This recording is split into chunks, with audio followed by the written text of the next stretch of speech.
Des trimarans au kite, toutes les voiles se retrouvaient pour des runs de vitesse ce week-end. Et pour la première fois, ce sont les kites à foil qui l'ont emporté.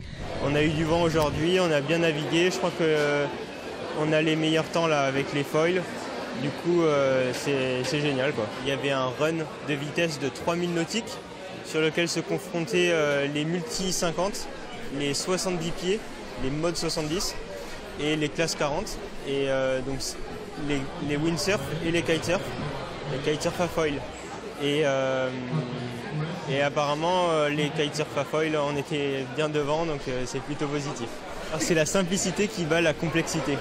Et quand on arrive bord à bord et qu'on va quasiment plus vite qu'eux, c'est des sensations uniques et je dis pas, on les a cadouarnonnés, quoi. Justement, l'un de ces trimarans nous a accueillis à son bord, effectué un run de vitesse auprès du vainqueur de la route du Rhum, Erwan Leroux, sa décoiffe.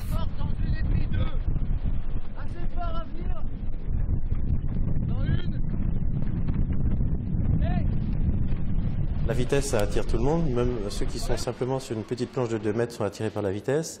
Ceux qui sont sur des gros bateaux sont aussi attirés par la vitesse. Et quelque part, finalement, on n'est pas là pour prouver quoi que ce soit, mais plutôt pour faire du spectacle. Après, il y a tout un tas d'autres épreuves, avec en particulier le paddle et le canoë-kayak fin de semaine, et la pêche aussi. La pêche en fin de semaine, à cheval sur le week-end.